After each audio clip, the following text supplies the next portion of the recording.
Hello everyone, welcome to our channel. ಇವತ್ತಿನ ವಿಡಿಯೋದೊಳಗೆ ಹೆಲ್ದಿಯಾಗಿರುವಂಥ ಒಂದು ಬ್ರೇಕ್ಫಾಸ್ಟ್ ರೆಸಿಪಿ ಮಾಡಿ ತೋರಿಸತ್ತೀವಿ. ಇದನ್ನು ಮಾಡೋದು ಭಾಳ ಸಿಂಪಲ್ ಐತಿ. ಬರೀ ಹಾಗಾದ್ರೆ ಇದನ್ನು ಯಾವ ರೀತಿಯಾಗಿ ಮಾಡೋದಂತ ನೋಡೋಣ. ಅದಕ್ಕಿಂತ ಮೊದಲು ನೀವು ನಮ್ಮ ಚಾನಲನ್ನು ಸಬ್ಸ್ಕ್ರೈಬ್ ಮಾಡ್ಕೊಂಡಿಲ್ಲ ಅಂತಂದ್ರೆ ದಯವಿಟ್ಟು ಹೋಗಿ ಸಬ್ಸ್ಕ್ರೈಬ್ ಮಾಡ್ಕೋರಿ. ಈ ರೆಸಿಪಿ ಮಾಡೋಕ್ಕೆ ನಾವಿಲ್ಲಿ 1 ಕಪ್ ಆಗುವಷ್ಟು ಅಕ್ಕಿ ಹಿಟ್ಟು ತೊಗೊಂಡೇವಿ. ಅರ್ಧ ಕಪ್ ಅಳತೆಯಿಂದ ನಾವಿಲ್ಲಿ ಸ್ವಲ್ಪ ಸಬ್ಬಸಿಗೆನ ತೊಗೊಳತ್ತೇವಿ. ಸಣ್ಣದಾಗಿ ಕಟ್ ಮಾಡಿ ವಾಶ್ ಮಾಡಿರುವಂಥ ಸಬ್ಬಸಿಗೆ ಸೊಪ್ಪು ಇದು. ಇದ್ರೊಳಗೆ ಸ್ವಲ್ಪ ಕೊತ್ತಂಬರಿ, ಜಿಂಜರ್ ಗಾರ್ಲಿಕ್ ಪೇಸ್ಟ್, 2 ಉಳ್ಳಾಗಡ್ಡಿನ ಸಣ್ಣದಾಗಿ ಕಟ್ ಮಾಡಿ ಹಾಕೊಳ್ಳತ್ತೇವಿ. ಸ್ವಲ್ಪ ಬಿಳಿ ಎಳ್ಳು, ಜೀರಿಗೆ, ಕರಿಬೇವು ಮತ್ತು ಹಸಿಮೆಣಸಿನ್ಕಾಯಿ ಪೇಸ್ಟ್ ಹಾಕತ್ತೇವಿ.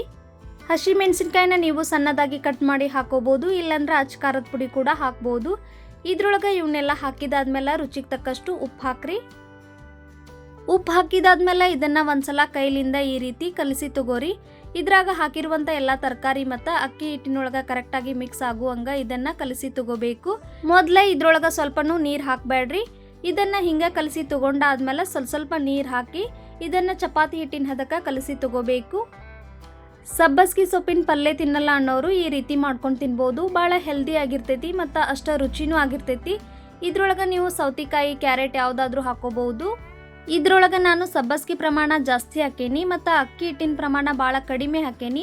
ನಿಮ್ಗೆ ಇನ್ನೊಂದು ಸ್ವಲ್ಪ ಬೇಕಂದ್ರೂ ನೀವು ಇದ್ರೊಳಗೆ ಅಕ್ಕಿ ಹಿಟ್ಟನ್ನ ಹಾಕ್ಬೋದು. ಇದು ಇನ್ನೊಂದು ಸ್ವಲ್ಪ ರುಚಿ ಆಗಬೇಕಂದ್ರೆ 2 ಸ್ಪೂನ್ ಆಗುವಷ್ಟು ಇದ್ರೊಳಗೆ ಕಡ್ಲಿ ಹಿಟ್ಟು ಹಾಕ್ರಿ.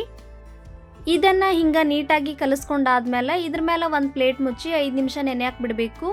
5 ನಿಮಿಷ ಆದಮೇಲೆ ಹಿಟ್ಟು ಕರೆಕ್ಟಾಗಿ ನೆನೆದೈತಿ. ಈಗ ಇದನ್ನು ಇನ್ನೊಂದು ಸಲ ಚಂದಾಗ ನಾದ್ಕೊಂಡು ಇದ್ರಾಗಿನ ಸ್ವಲ್ಪ ಉಳ್ಳಿ ತೊಗೊಂಡು ನಿಮ್ಗೆ ಬೇಕಾದ ಶೇಪ್ ಒಳಗೆ ಇದನ್ನು ರೆಡಿ ಮಾಡ್ಕೊಂಡು ತೊಗೋಬಹುದು. ಮೀಡಿಯಮ್ ಸೈಜ್ನೊಳಗೆ ಒಂದು ಉಳ್ಳಿ ರೆಡಿ ಮಾಡ್ಕೊಂಡು ತೊಗೊಂಡೇವಿ. ಈಗ ಇದನ್ನು ತಟ್ಟಿ ತೊಗೋಬೇಕು. ಇದನ್ನು ತಟ್ಟಕ್ಕೆ ನಾವಿಲ್ಲಿ ಬಟರ್ ಪೇಪರ್ ಯೂಸ್ ಮಾಡತ್ತೇವಿ. ಇದ್ರ ಮೇಲೆ ಸ್ವಲ್ಪ ಎಣ್ಣೆ ಸವರಬೇಕು.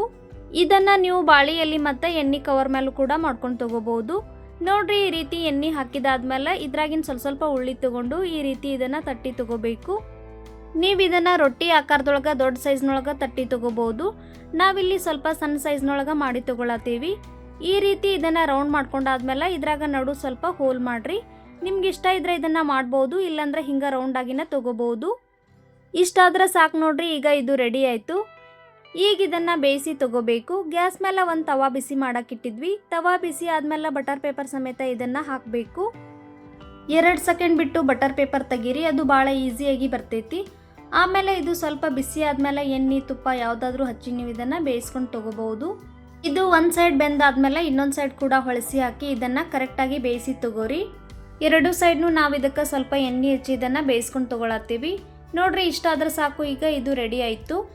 ಇದನ್ನು ತೆಗೆದು ಸೈಡಿಗಿಟ್ಟು ಉಳಿದಿರುವ ಹಿಟ್ಟಿನಿಂದ ಎಲ್ಲ ತಾಲಿಪಟ್ಟನ್ನು ರೆಡಿ ಮಾಡ್ಕೊಂಡು ತೊಗೊಳ್ಳೋಣ. ಇದನ್ನು ನೀವು ಎಷ್ಟು ದೊಡ್ಡದು ಬೇಕು ಮತ್ತು ಎಷ್ಟು ಸಣ್ಣದು ಬೇಕು ನೋಡಿಕೊಂಡು ಮಾಡ್ಬೋದು. ನಾನಿಲ್ಲಿ ಮೀಡಿಯಮ್ ಸೈಜ್ನೊಳಗೆ ಇದನ್ನು ಈ ರೀತಿ ರೆಡಿ ಮಾಡ್ಕೊಂಡು ತೊಗೊಳತ್ತೀನಿ. ಈ ರೀತಿ ರೆಸಿಪಿಗಳನ್ನು ನೀವು ಈವ್ನಿಂಗ್ ಸ್ನ್ಯಾಕ್ಸ್ಗಾಗಲಿ ಮತ್ತು ಮಾರ್ನಿಂಗ್ ಬ್ರೇಕ್ಫಾಸ್ಟ್ಗಾಗಲಿ ಮಾಡ್ಕೊಂಡು ತಿನ್ಬೋದು. ಇದನ್ನು ನೀವು ಚಟ್ನಿ, ಸಾಂಬಾರು ಯಾವುದ್ರ ಜೊತೆ ಆದ್ರೂ ತಿನ್ಬೋದು. ಭಾಳ ಹೆಲ್ದಿಯಾಗಿರುವಂಥ, ಸಿಂಪಲ್ ಆಗಿರುವಂಥ ಬ್ರೇಕ್ಫಾಸ್ಟ್ ರೆಸಿಪಿ ಇದು. ಈ ರೆಸಿಪಿ ಇಷ್ಟ ಆಗಿದ್ರೆ ವಿಡಿಯೋನ ಲೈಕ್ ಮಾಡಿರಿ. ಹಂಗೆ ನಮ್ಮ ಚಾನಲನ್ನು ಸಬ್ಸ್ಕ್ರೈಬ್ ಮಾಡಿರಿ. ನಿಮ್ಮ ಫ್ಯಾಮಿಲಿ ಮತ್ತು ಫ್ರೆಂಡ್ಸ್ ಜೊತೆ ಈ ವಿಡಿಯೋನ ಶೇರ್ ಮಾಡಿರಿ. ಇದೇ ರೀತಿ ಇನ್ನಷ್ಟು ರೆಸಿಪಿಗಳೊಂದಿಗೆ ಮುಂದಿನ ವಿಡಿಯೋದಲ್ಲಿ ಭೇಟಿಯಾಗೋಣ. ಅಲ್ಲಿವರೆಗೂ ಬಾಯ್, ಟೇಕ್ ಕೇರ್.